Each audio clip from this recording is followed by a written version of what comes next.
Hello guys, welcome to back my YouTube channel doctor Tausif Ansari. आज के इस सेशन में हम सीखेंगे सेंटेंस के बारे में। What is the meaning of sentence and how many kind of sentence. Sentence क्या होते हैं और इनके कितने प्रकार होते हैं। गाइस, सेंटेंस को हिंदी में वाक्य कहते हैं। जैसे मैं जा रहा हूँ, मैं खा रहा हूँ, तुम सो रहे हो, ये सारे के सारे क्या है, सेंटेंस है। सेंटेंस क्या होते हैं? Generally we use words in groups. A group of words which makes a complete sense is called sentence. A group of words, शब्दों का वह समूह जो पूरा का पूरा मतलब ज्ञात करे, जिससे पूरा का पूरा मतलब ज्ञात हो, उसको ही हम सेंटेंस कहते हैं, इज कॉल्ड सेंटेंस। शब्दों का ऐसा समूह जब पूरा का पूरा मतलब ज्ञात हो जिसके ज़रिए से, उसको ही हम सेंटेंस कहते हैं। सेंटेंस के पैटर्न जो होते हैं वो दो होते हैं। हिंदी में उसका पैटर्न अलग होता है जिसको हम वाक्य की रचना कहते हैं, और इंग्लिश में उसका पैटर्न अलग होता है। आइए चलिए देखते हैं हम हिंदी में उसका पैटर्न क्या है। हिंदी में सबसे पहले सेंटेंस में जो है यानी कि वाक्य में कर्ता आता है, यानी कि काम का करने वाला। उसके बाद कर्म आता है कि क्या काम हो रहा है। उसके बाद क्रिया आता है यानी कि कार्य आता है। इसी को हम कर्ता को सब्जेक्ट कहते हैं इंग्लिश में, और कर्म को ऑब्जेक्ट कहते हैं, और क्रिया को वर्ब कहते हैं। जैसे झनकार खाना खा रही है। झनकार क्या हुआ? झनकार सब्जेक्ट हुआ यानी कि कर्ता। कौन खा रहा है? झनकार खा रही है। काम को करने वाला कौन है? झनकार है, इसलिए झनकार सब्जेक्ट है। खाया क्या जा रहा है? खाना खाया जा रहा है। तो कर्म क्या हुआ? खाना हुआ। ऑब्जेक्ट खाना हुआ। खाने के साथ क्या किया जा रहा है? खाना रखा जा रहा है, खाना तोला जा रहा है, खाना लिया जा रहा है, या खाना खाया जा रहा है। खाने के साथ क्या कार्य हो रहा है, उस कार्य को ही हम क्रिया कहते हैं, यानी कि वर्ब कहते हैं। खाना क्या किया जा रहा है? खाना खाया जा रहा है। इसका इंग्लिश में जो पैटर्न है वो थोड़ा सा चेंज है guys. Second pattern of sentence in English. English में सब्जेक्ट सबसे पहले आता है, जो कि हिंदी में भी आता है, लेकिन बाद में जो बीच में आता है वो क्रिया आता है, कर्म नहीं आता। हिंदी में कर्म पहले आता है, क्रिया बाद में आता है। इंग्लिश में क्रिया पहले आता है और कर्म उसके बाद, यानी कि सबसे आखिर में आता है। जैसे subject plus verb plus object. Jhankar क्या हुआ? झनकार करता हुआ यानी कि सब्जेक्ट, क्योंकि खाना झनकार खा रही है, इज़ ईटिंग। खाना खाया जा रहा है, इसलिए काम है, क्रिया है, तो इसको हम वर्ब कहेंगे। ये इंग्लिश में इंग्लिश के पैटर्न के हिसाब से बीच में आता है। उसके बाद फूड, ये ऑब्जेक्ट है हमारा, यानी कि कर्म है। झनकार इज़ ईटिंग द फूड। यही हमारा पैटर्न है हिंदी से इंग्लिश और इंग्लिश से हिंदी बनाने के लिए। तो आइए गाइज, अब हम समझते हैं सब्जेक्ट्स और ऑब्जेक्ट्स और वर्ब्स के बारे में कि ये क्या होते हैं। What is the meaning of subject? The subject answer the question who. Hindi के वाक्य में क्रिया के साथ कौन या किसने का उत्तर बताने वाले शब्द कर्ता कहलाते हैं, यानी कि खाना किसने खाया, जा रहा कौन है। इस तरीके जो सेंटेंस होते हैं उनका जब आंसर दिया जाता है उनको ही हम सब्जेक्ट कहते हैं। जैसे खाना कौन खा रहा था? झनकार, तो झनकार यहाँ पर सब्जेक्ट हुआ। उसके बाद verbs. What is the meaning of verbs? Verbs tell something about subject. कार्य का करना या होना क्रिया कहलाता है। जैसे झनकार खाना खा रही है, ये खाना जो हुआ ये वर्ब हुआ। खाना खाया जा रहा है, या दौड़ा जा रहा है, या चलना फिरना, दौड़ना, हंसना बोलना, उठना बैठना, सोना, ये सारे के सारे क्या है? वर्ब है, काम है, तो इनको ही हम क्रिया कहते हैं।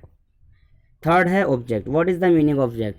The object answer the question what और वूम। जिन क्वेश्चन का आंसर व्हाट और वूम से दिया जाता है उनको ही हम ऑब्जेक्ट कहते हैं। हिंदी के वाक्य में क्रिया के साथ क्या या किसने का उत्तर बताने वाले शब्द कर्म कहलाते हैं। झनकार क्या कर रही है? झनकार खाना खा रही है। ये जो खाना हुआ फूड है, तो ये ऑब्जेक्ट है यानी कि कर्म है। चलिए आगे चलते हैं गाइस। आगे हम देखेंगे part of the sentence, sentence के पार्ट के बारे में कि सेंटेंस को कितने भागों में डिवाइड किया जा सकता है। Each sentence has a subject to speak about the say or predicate something about the subject, so every sentence has two parts. सब सेंटेंस को जो है दो भागों में बांटा जा सकता है, नंबर 1 सब्जेक्ट और नंबर 2 प्रेडिकेट। साधारण जैसी भी सेंटेंस हो, सभी सेंटेंस को दो भागों में बांटा जा सकता है। सब्जेक्ट के बारे में गाइस हमने अभी सीखा। सब्जेक्ट क्या होते हैं? A person and thing about which something is said is known as subject. वाक्य का वह भाग जिसमें किसी व्यक्ति या वस्तु की जानकारी हो, कर्ता कहलाता है। जैसे झनकार खाना खा रही थी, तो झनकार जो हुआ वो यहाँ पर सब्जेक्ट हुआ। इसके अलावा झनकार क्या कर रही है, वो सारा का सारा सेंटेंस का जो पोर्शन है, सारा का सारा सेंटेंस का जो भाग है, वो प्रेडिकेट है। Predicate something which is said about the subject is called predicate. Subject के बारे में जो काम हो रहा है, जो भी कुछ हो रहा है, उसको ही हम प्रेडिकेट कहते हैं। वाक्य का वह भाग जो कर्ता के बारे में कुछ कहे या विधेय कहलाता है। Example, Jhankar is eating the food. खाना कौन खा रहा है? झनकार खा रही है। तो झनकार क्या हुआ यहाँ पर? सब्जेक्ट हुआ। तो झनकार के बारे में जो बात कही जा रही है उसको प्रेडिकेट कहेंगे।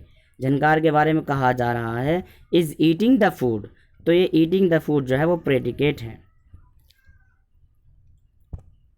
गाइस, सेंटेंस को हम साधारण 5 भागों में डिवाइड कर सकते हैं। Generally sentence are of 5 types.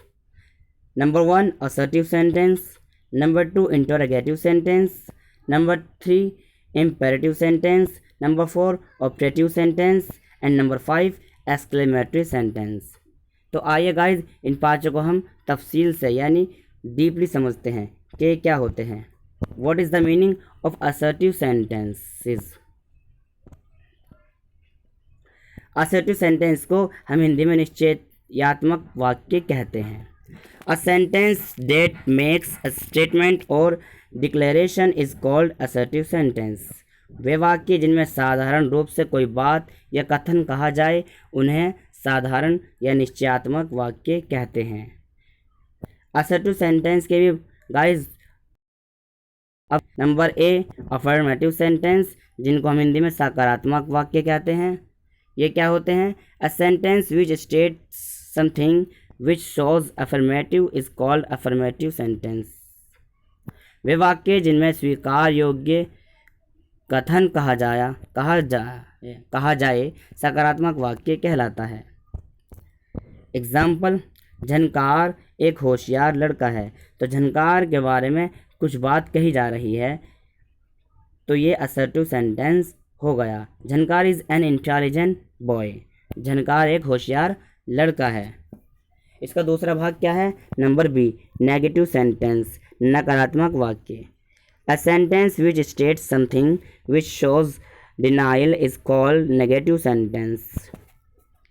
वे वाक्य जिनमें नकारात्मक शब्दों का प्रयोग होता है, नकारात्मक वाक्य कहलाते हैं। एग्जाम्पल, सुनील एक होशियार लड़का नहीं है। गाइस, जहाँ पर भी नहीं का इस्तेमाल हो, हिंदी के वाक्य में जहाँ पर भी नहीं का उपयोग हो, वहाँ पर समझो कि नेगेटिव सेंटेंस है। इंग्लिश में अगर हम बात करें तो Sunil is not an intelligent boy. जहाँ पर इंग्लिश में नोट आ जाए वो समझो नेगेटिव सेंटेंस यानी कि नकारात्मक वाक्य होगा। नकारात्मक वाक्य की सिर्फ यही पहचान है कि वहाँ पर हिंदी में नहीं और इंग्लिश में नोट होता है। सेंटेंस का दूसरा भाग जो है वो इंटरोगेटिव सेंटेंस है। What is the meaning of interrogative sentence? A sentence which ask question और inquires about something is called interrogative sentence. Interrogative वे सेंटेंस होते हैं जिनमें कोई सवाल पूछा जाए। इनको हम प्रश्नवाचक वाक्य भी कहते हैं।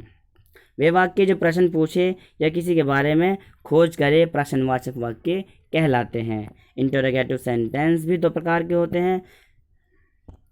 Number a sentence starting with helping verb. Number 1 वो सेंटेंस जिनकी स्टार्टिंग इज या विल से हो यानी कि हेल्पिंग वर्ब से जिनके स्टार्टिंग हो उनको हम जो है first type of interrogative sentence कहते हैं। जैसे क्या सुनील एक ईमानदार लड़का है, जहाँ पर क्या शुरू में आ जाए हिंदी वाक्यों में, वहाँ पर इंग्लिश बनाने के लिए हेल्पिंग वर्ब्स की जो है स्टार्टिंग होगी, हेल्पिंग वर्ब से स्टार्टिंग होगी। जैसे is Sunil an honest boy, क्या राम पढ़ रहा होगा, will Ram be reading. Number B, sentence starting with question words. प्रश्नवाचक वाक्य का दूसरा भाग जो है वो ये है जहाँ पर who, what, which, whom, where इन प्रश्नवाचक यानी कि क्वेश्चन वर्ड से जिन वाक्यों की, जिन सेंटेंस की स्टार्टिंग हो उनको हम interrogative sentence of second type कहते हैं। प्रश्नवाचक शब्दों से प्रारंभ होने वाले वाक्यों में किसी तथ्य की पूर्ण खोज की जाती है। एग्जाम्पल, तुम्हारा प्रधान अध्यापक कौन है, who is your head master, तुम्हारा नाम क्या है, व्हाट इज़ योर नेम। हमारे सेंटेंस का थर्ड पार्ट है इम्पेरेटिव सेंटेंस। तो guys, what is the meaning of imperative sentence? A sentence which shows order, advice, suggestion, prohibition and request is called imperative sentence. वे वाक्य जिनमें आज्ञा, सलाह, सुझाव, प्रार्थना आदि हो आज्ञा सूचक वाक्य कहलाते हैं। इनको हम गाइस हिंदी के अंदर आज्ञा सूचक वाक्य भी कहते हैं। जैसे यहाँ आइए, यहाँ पर ऑर्डर दिया जा रहा है कि यहाँ आइए, तो हम इसको क्या से बोलेंगे इंग्लिश में, कम हियर। दूसरा सेंटेंस देखिए, कृपया दरवाज़ा बंद कीजिए, यहाँ पर कृपया लगा हुआ है यानी कि यहाँ पर रिक्वेस्ट हो रही है। प्लीज़ शट द डोर, धूम्रपान मत कीजिए, डोंट स्मोक, तो यहाँ पर प्रोहिबिशन यानी कि किसी को सुझाव दिया जा रहा है कि यहाँ पर धूम्रपान मत कीजिए। तो वह सेंटेंस जिनमें आज्ञा हो या सलाह हो या सुझाव हो या किसी से प्रार्थना हो, उन जैसे सेंटेंस को इम्पेरेटिव सेंटेंस या आज्ञा सूचक वाक्य कहते हैं। गाइस, हमारे आज के टॉपिक का फोर्थ पार्ट है optative sentence. What is the meaning of optative sentence? A sentence which shows a wish, a blessing, or a prayer is known as optative sentence. ऐसे वाक्य मोह, इच्छा, प्रार्थना या शुभकामना आदि दर्शाते हो कामना सूचक वाक्य कहलाते हैं। अंग्रेजी में ऐसे वाक्य विश या फिर मे से प्रारंभ होते हैं। जैसे आपकी यात्रा सुखद हो, यहाँ पर ब्लेसिंग है यानी कि किसी को शुभकामनाएं दी जा रही है। यहाँ पर विश यू हैप्पी जर्नी, आपका भाग्योदय हो, यहाँ पर भी ब्लेसिंग है यानी कि यहाँ पर भी शुभकामनाएं दी जा रही है। Wish him best of luck. आगे देखते हैं गाइस, भगवान आपको लंबी आयु दे, यहाँ पर ये विश है यानी कि चाहत है, तो मे यू लीव लॉन्ग। इसके बाद भगवान आपकी मदद करे, यहाँ पर ये प्रेयर है, दुआ दी जा रही, किसी के लिए प्रार्थना की जा रही, तो कैसे करेंगे, मे गॉड हेल्प यू। मे से प्रारंभ होने वाले कामना सूचक वाक्यों ऑप्टेटिव सेंटेंस के अंत में विस्मयादिबोधक चिन्ह यानी कि एक्सक्लेमेटरी चिन्ह लगते हैं यानी कि लगाते हैं। तो आज के टॉपिक का फिफ्थ पार्ट है exclamatory sentence. What is the meaning of exclamatory sentence? A sentence which shows mental passions, thoughts, sudden feelings of mind is known as exclamatory sentence. वाक्य जो अचानक आए हुए विचारों या मानसिक भावनाओं को प्रकट करे विस्मयादिबोधक वाक्य कहलाते हैं। इनके अंत में विस्मयादिबोधक चिन्ह यानी कि एक्सक्लेमेटरी चिन्ह लगाया जाता है, सिंबल, एक्सक्लेमेटरी सिंबल लगाया जाता है। जैसे वाह वाह हमारी टीम में मैच जीत लिया, वाह वाह हमारी टीम ने मैच जीत लिया, तो यहाँ पर खुशी जाहिर की जा रही है। जैसे hurrah, our team has won the match. Oh, Anil यहाँ है। Oh, Anil is here. उफ, उड़ीसा में कई लोग मरे। Alas, many people died in Orissa. तो जहाँ पर किसी दिल की भावना का बोध हो, जैसे ज़्यादा खुशी हो या ज़्यादा गम की बात हो, वहाँ पर ये एक्सक्लेमेटरी सेंटेंस होते हैं और इनके आखिर में एक्सक्लेमेटरी सिंबल भी लगाए जाते हैं। वोट तथा हाउ का प्रयोग करके भी विस्मयादिबोधक वाक्य बनाए जाते हैं। ऐसे वाक्यों के अंत में सहायक क्रिया या क्रिया के बाद में विस्मयादिबोधक चिन्ह यानी कि एक्सक्लेमेटरी सिंबल लगाया जाता है। फॉर एग्जाम्पल, झनकार कितना अच्छा लड़का है। What is a good boy Jhankar is. वे कितना धीरे चल रहे हैं। How slowly they are walking. So guys, आज के लिए इतना ही। अगर आप हमारे चैनल पर नए हो तो हमारे चैनल को सब्सक्राइब करें और हमारे चैनल को लाइक करें और कमेंट्स करें और हमारे चैनल को ज़्यादा से ज़्यादा शेयर करें। तो thank you for watching my session.